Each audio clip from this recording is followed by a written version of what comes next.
নমস্কার বন্ধুরা, জয় বাবা ভূতনাথ, পৌঁছে যাব অমরনাথ।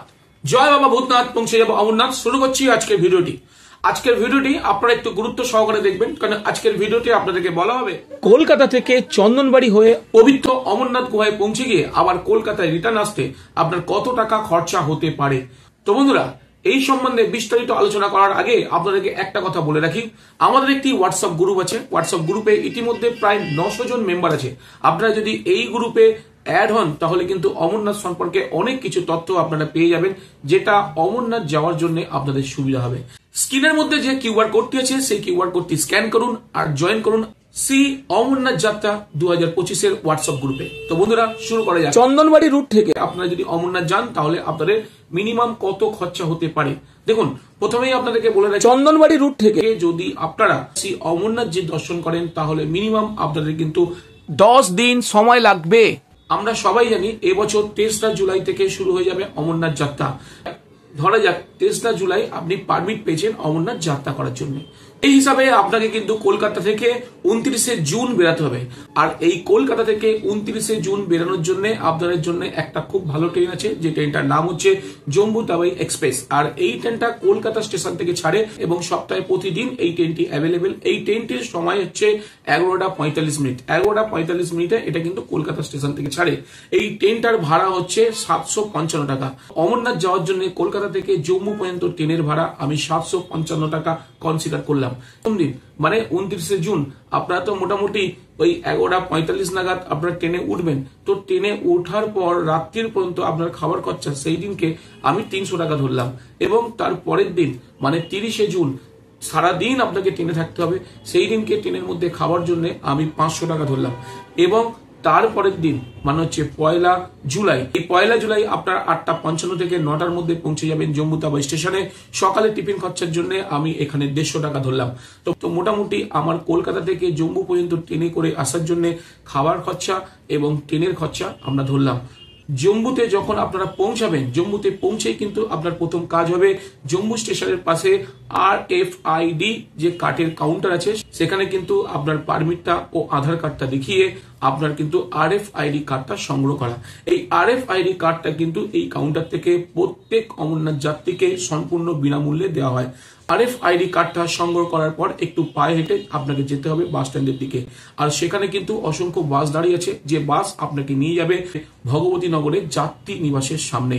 তো আপনারা কিন্তু এই বাসে করে ভগবতী নিবাসের যাত্রী নিবাসে যদি যান তাহলে মোটামুটি মাথাপিছু খরচ 30 থেকে 50 টাকা হতে পারে। আমি এখানে 50 টাকা কনসিডার করলাম। 3 ঘন্টা লাইনের পর দ্বিতীয় সেগমেন্টের প্রথম দিকে চলে এসেছি। আবার 5 ঘন্টার মধ্যে পৌঁছে যাব তৃতীয় সেগমেন্টের কাছে। যখন ঢুকবেন প্রথমে ওখানে একজন দাঁড়িয়ে আছে, যে আপনাকে দেখবে RFID কার্ডটি আর আপনার দেখবে পারমিটটি। ওটা দেখার পর যাত্রী নিবাসে ঢোকানো যাবে। সেখানে কি হবে, সেখানে একটা জায়গা আছে যেখানে আপনাকে ব্যাগটা চেক করাতে হবে, আর নিজেকে চেক করানোর জন্য আরেকটা জায়গা আছে। এই দুটো চেক করানোর পর তারপরে আপনারা মূল যাত্রী নিবাসে ঢুকবেন।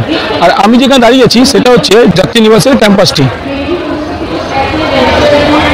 এবার আপনাদেরকে বলবো যাত্রী নিবাসে এসে আপনার কাজ কি হবে। দেখুন, যাত্রী নিবাসে এসে প্রথম কাজটি হবে বাস বুকিং করা, আর দ্বিতীয় কাজটি হবে এখানকার যে কোনো একটা রুমের মধ্যে আপনার একটা বেড বুকিং করা। এই যে কাউন্টারটা দেখানো হচ্ছে এটা হচ্ছে বাস বুকিং এর কাউন্টার। প্রথমে কিন্তু আপনারা বাসের টিকিট করবেন।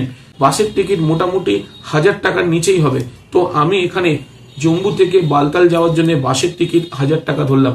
বাসের টিকিট কাটা হয়ে যাওয়ার পর তার ঠিক পেছনে যে কাউন্টারটা আছে সেখানে আপনাকে একটা ফর্ম দেবে, এবং সেই ফর্মটার মধ্যে যথাযথ ফিল আপ করে আপনি জমা দেবেন, এবং ওখানে থাকার জন্য মিনিমাম 50 টাকা নেবে। এখানে অনেকগুলো AC রুম আছে, আপনাকে যে রুম বলা হবে সেই রুমে গিয়ে কিন্তু আপনি থাকতে পারবেন, এবং এই রুমের ভাড়া 50 টাকা নেবে। এছাড়া আপনি যদি ম্যাট্রেস, পিলো এবং চাদর নিতে চান তাহলে কিন্তু আরো 70 টাকা পর্যন্ত খরচা হতে পারে। তো টোটাল এখানে 130 টাকা পর্যন্ত খরচা হয়েছিল আমার গত বছরে। আমি এই বছরে আরো 20 টাকা অ্যাড করে আমি মোটামুটি ধরলাম 150 টাকা লাগবে এই যাত্রী নিবাসে থাকার জন্য। এবার আরো একটা কাজ আছে, যে কাজটা হচ্ছে মোবাইলের সিম নেওয়া। দেখুন, আপনারা যারা কলকাতা থেকে যাবেন, যদি আপনাদের পোস্টপেড সিম থাকে তাহলে কোনো অসুবিধাই নেই, কিন্তু যদি আপনাদের প্রিপেড সিম থাকে তাহলে কিন্তু এই জম্মু কাশ্মীরে ঢোকার পরেই আপনার সিমের টাওয়ার উড়ে যাবে।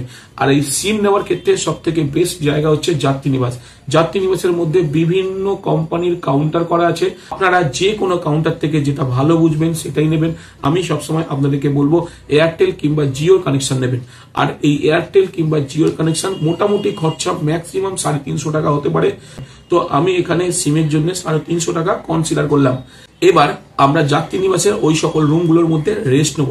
যখন 2 তারিখ ভোর রাতে যাত্রী নিবাস থেকে বাস ছাড়বে, তখন ওই কাউন্টার থেকে কাটা টিকিটের উপর বাসের নাম্বার দেখে আমরা বাসে বসে পড়বো। রাত এখন 1টা, আমরা এখন বেরাচ্ছি পেহেলগাঁও যাওয়ার বাসের উদ্দেশ্যে। বাসের ওখানে রিপোর্টিং টাইম হচ্ছে 1টা। আমরা আমাদের ডরমেটরি রুমগুলো ছেড়ে এবার আমরা এগিয়ে চললাম বাস স্ট্যান্ডের দিকে।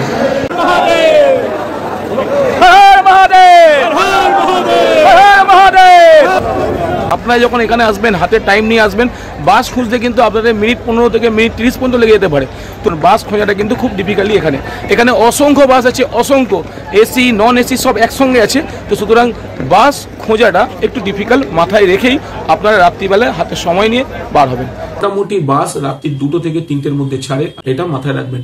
আর এই যাত্রাকালীন আপনাকে কিন্তু কোনো খাবার ক্যারি করতে হবে না। যেখানে যেখানে আপনাদের জন্য ভক্তরা ভান্ডারা করে রেখেছে সেখানেই কিন্তু বাস থামাবে।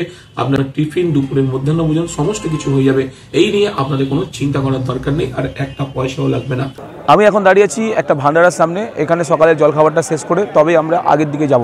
15 মিনিট ধরে লাইনে দাঁড়িয়ে আছি, এখনো পর্যন্ত ভান্ডারার সামনে গিয়ে পৌঁছতে পারিনি। সামনেও প্রচুর লোকজন আছে। তো সুতরাং যখনই আপনারা আসবেন ভান্ডারার কোনো কিছুতে একটু হাতে সময় নিয়ে আসবেন। আর অবশ্যই বাস নাম্বারটাকে মনে রাখবেন, বাসের লোকেশন মনে রাখবেন, না হলে কিন্তু বাস আপনি খুঁজতে পারবেন না। কারণ এখানে অসংখ্য বাস একসঙ্গে জড়িত হয়েছে এবং সেই বাসগুলোর মধ্যে থেকে নিজেদের বাসটাকে খুঁজে বার করা কিন্তু ডিফিকাল্ট। তো সুতরাং বাস কোথায় দাঁড়িয়ে আছে সেই লোকেশনটাকে ভালো করে আইডেন্টিফাই করুন। দরকার পড়লে আপনার বাস নিয়ে সেখানকার লোকেশনের একটা ছবি তুলে রাখুন, যেটা আপনার বাসটাকে খুঁজতে অনেক হেল্প করবে।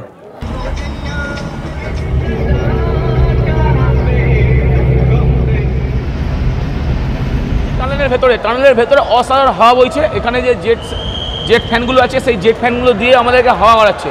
আর একদম লম্বা লাইন থেকে এসপান্ত পর্যন্ত টোটালি গাড়ি দাঁড়িয়ে আছে। আর ওপরটা দেখুন, এত সুন্দর লাগবে। আপনার ভেতরের লোকরা এত উৎসাহ হয়েছে, তারা এত উৎসাহ করে এত আনন্দ করছে, বোঝা মুশকিল।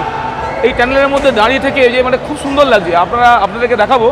আর এইখানকার পাগল লোক আছে, এই টানেলের মধ্যে এসে কিছু পাগল লোককে দেখতে পেয়েছি যারা এই সুন্দর টানেলকে নোংরা করার জন্য পেচ্ছাপ করছে। দেখুন কত সুন্দরভাবে তারা পেচ্ছাপ করছে। এরা দেশের নাগরিক হতে পারে বলে আমার মনে হয় না। যদি দেশের নাগরিক হয় তারা কমসে কম দেশ সম্বন্ধে বুঝবে। নিজের ঘরটাকে যেরকম পরিষ্কার রাখে সেরকম করে দেশের প্রত্যেকটা জিনিস পরিষ্কার করার দায়িত্ব হচ্ছে সবার। তো এদের দ্বারা সম্ভব হয় বলে মনে হয় না।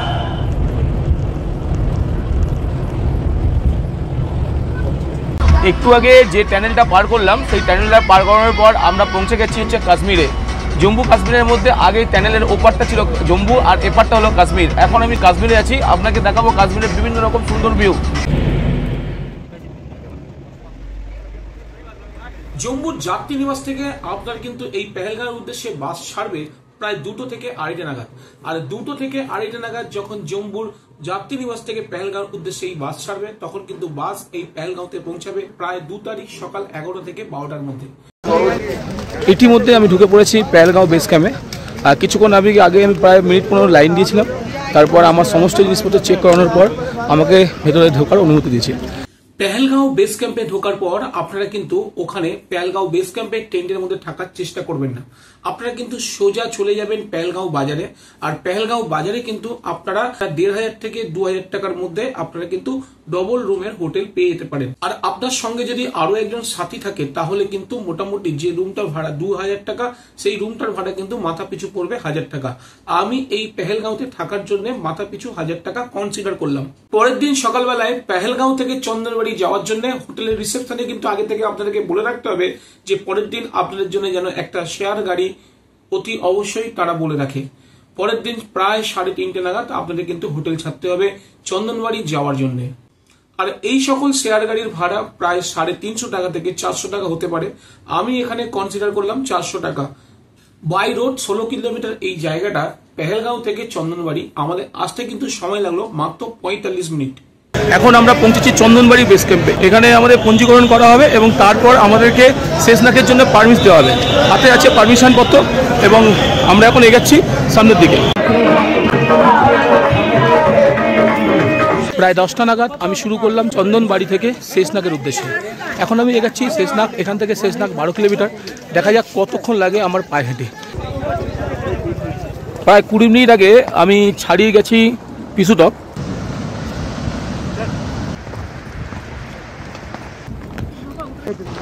এখান থেকে শেষনাগ আর হচ্ছে 4 কিলোমিটার বাকি। এখন আমি পায়ে হাঁটছি, তার কারণ কিছুটা দূর আসলে এমন একটা জায়গা আছে যেখান থেকে ঘোড়াওয়ালারা একা যায় আর যাত্রীদেরকে পায়ে হেঁটে যেতে হয়। এখানে এসে একটা জিনিস বুঝলাম, এই যে ঘোড়াওয়ালাদের যে আইডেন্টি কার্ড, সেটা কিন্তু আপনারা নিয়ে রেখে দেবেন, নাহলে এরা খুব বজ্জাত হয়। এরা কি করে, এদের আইডেন্টি কার্ডটা আপনাদেরকে এখান থেকে নিয়ে নেবে, বলবে আপনি খানিকটা হেঁটে আসুন, তারপর আপনার সাথে দেখা করছি। আপনি যখন হেঁটে যাবেন ওখানে গিয়ে এদেরকে আর দেখতে পাবেন না। তাই জন্যে চন্দনবাড়ি থেকে যখনই ঘোড়াতে উঠবেন আই কার্ডটা নিয়ে নেবেন, তখনই ওদেরকে দেবেন। আপনার সঙ্গে যে ডিলটা হয়েছে শেষ হয়েছে। এটা হচ্ছে Sheshnag base camp. Sheshnag base ক্যাম্পে টেন্টে থাকার জন্য আমি কনসিডার করছি মাথা পিছু 400 টাকা।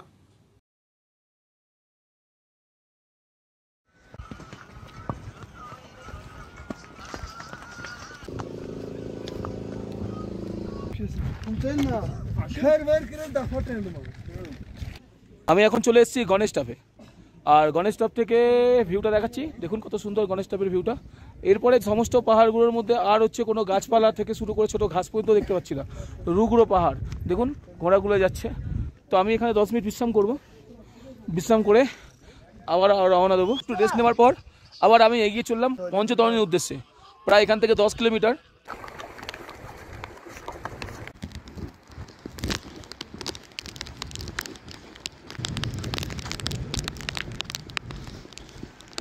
অবশেষে আমি পৌঁছে গেছি পঞ্চতরণীতে।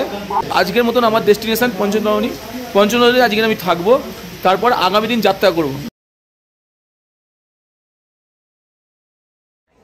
सभी यात्रियों को सूचित किया जाता है कि पवित्र गुफा के लिए यात्रा ठीक सुबह 6:30 बजे छोड़ दी जाएगी। यात्री कृपया 6:30 बजे तैयार रहे। কাল সাড়ে রাত্রের আমি এই টেন্টে ছিলাম। পঞ্চতরণীতে এই টেন্টের ভাড়া আমি 850 টাকা ধরেছি। আর আমার সঙ্গে ছিল এনারা এসছে হরিয়ানা থেকে। তো সবাইকে বিদায় দিলাম, দিয়ে আমি যাচ্ছি পবিত্র গুহার দিকে। টাটা। দূরে দেখা যাচ্ছে পবিত্র গুহা, আর কিছুক্ষণের অপেক্ষা। চোখের সামনে ঝকঝক করছে সেই পবিত্র গুহা, যার জন্য এত দূরে আসা। আর নিচে দেখুন, নিচে পুরো বরফগুলো কিরকম জমে আছে নদীর ওপর। দেখতে পাচ্ছি পবিত্র গুহা আমার চোখের সামনে। ব্যাগপত্র, মোবাইল সব কিছুই এখানে জমা দিতে হয়, শুধুমাত্র ক্যাশ টাকা নিয়ে যেতে হয়। আর এরা যে দোকানে আপনি ব্যাগপত্র রাখবেন সেই দোকানে এরা একটা পার্চি দেবে। যখন আপনি আসবেন তখন এই পার্চিটা দেখালেই আপনার ব্যাগপত্র, মোবাইল সব কিছুই দিয়ে দেবে। প্রায় সব দোকানেই এখানে গরম জলের সুব্যবস্থা আছে। আপনারা এখানে চান করে এখান থেকে প্রসাদ নিয়ে বাবার দরবারে গিয়ে পুজো দিতে পারবেন। পবিত্র অমরনাথ গুহার যাওয়ার আগে আপনারা কিন্তু এখান থেকে চান করে যেতে পারেন। 2 বালতি গরম জলের দাম মাত্র 200 টাকা পড়বে। বাবার এই পবিত্র গুহার মধ্যে যখন দর্শন করতে যাবেন তখন কিন্তু আপনাকে 2টো কাগজের পাউচ দেবে। একটা পাউচের মধ্যে দেওয়া থাকবে একটা ছোট সিলভারের কয়েন, যেখানে খাজানা বলে যাকে উল্লেখ করা হয়, আর একটা পাউচ দেবে যেখানে ছোট ছোট মিউজিক দ্বারা এটা কিন্তু বাবা অমরনাথের প্রসাদ হিসেবে গণ্য করা হয়। আপনারা ওই 2টো পাউচ নিতে ভুলবেন না। এবার আপনারা 1টা থেকে যখন আপনার নামটি শুরু করবেন, মোটামুটি বিকাল 5টা থেকে 7টা পর্যন্ত লেগে যেতে পারে বালতালের বেস ক্যাম্পে ফিরে আসতে। বালতাল বেস ক্যাম্পে ফিরে এসে আপনার প্রথম কাজ হচ্ছে তারপরের দিন বালতাল থেকে জম্মুর উদ্দেশ্যে বাস বুকিং করা। মোটামুটি এই বাস বুকিং করার জন্য 1000 টাকার বেশি আপনার লাগবে না। আমি এখানে বালতাল বেস ক্যাম্প থেকে জম্মুতে ফেরত যাওয়ার জন্য বাস বুকিং এর জন্য 1000 টাকা ধরলাম।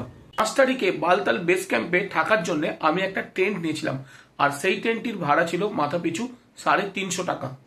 পরের দিন যখন সকাল 4টে থেকে 5টার মধ্যে সমস্ত বাস বালতাল বেস ক্যাম্প থেকে বেরিয়ে যাবে জম্মুর উদ্দেশ্যে। মোটামুটি আপনারা জম্মুতে বিকাল 3:30 থেকে 4টের মধ্যে পৌঁছে যাবেন জম্মু বাস স্ট্যান্ডের কাছে।